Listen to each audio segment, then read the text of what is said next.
Sie zieht der Schufte viel frische Socken an, grün und gut geschläft, das ist so elegant. Schmiert mit fester Brillantine seine Locken an, putzt die Schuhe noch an, das ist dran. Den beim Bumser draußen in der leeren Welt ist Perfektion. Auf der Ecke trifft er dann die Mütze, was abschickt, das beliebte Pin-Up-Girl von ihr los. Ihre Kleidung ist wie seine ganz dezent und schick, sie hat beinahe echte Perlen los. Den beim Bumser draußen in der leeren Welt ist Perfektion. So gehen die beiden mit Vergnügen, sind zum Künstler hin. Bei der Garderobe sehen sie ein großes Schild. Gebete Gäste, wer höflichst gebeten, die Tanzlokalität ohne Messer zu betreten. Worauf der geschufte Kerl ohne lange zu reden, sein Messer deponierte mit sie hat im Taschenreden noch. Fahrt in Schwung und in langen Strand, der Kinderbock angespielt von Charlie Cooper, Charles Golden Boy. Aus ja neu so mit Elastizität, die sich von selber versteht, schläft der Ferdinand die Mieze aufs Paket. Das ist ziemlich übervölkert schon, denn bei uns ist halt schon wissen Perfektion. Der Saxophon, das improvisierend, die Nummer 1 kann give you anything but love. Beim letzten Ton der hat er singiert, worauf der Viertel sagt, das ist ein Gesicht auf.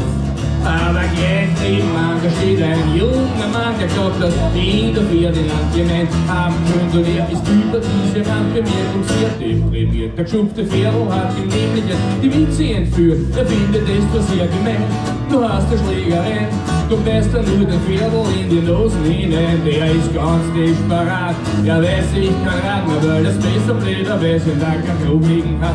Aber gleich drauf wird ihm besser, bei ihm fällt ein, die Mieze hat ja noch ein Messer.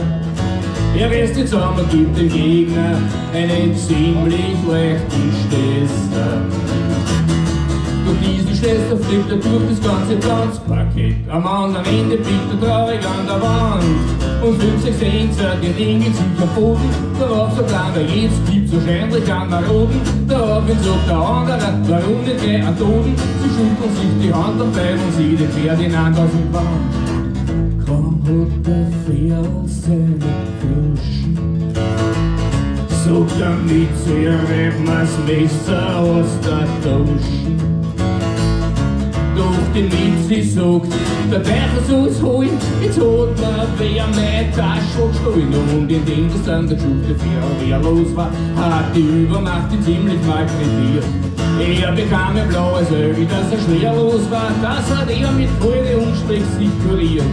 Und er nimmt so oft in der Schädelbrunn 2 Bier mit und doch nächste Woche zieht der geschufte Viertel wieder frische Socken an, grün und gut gestreift, das ist so elegant.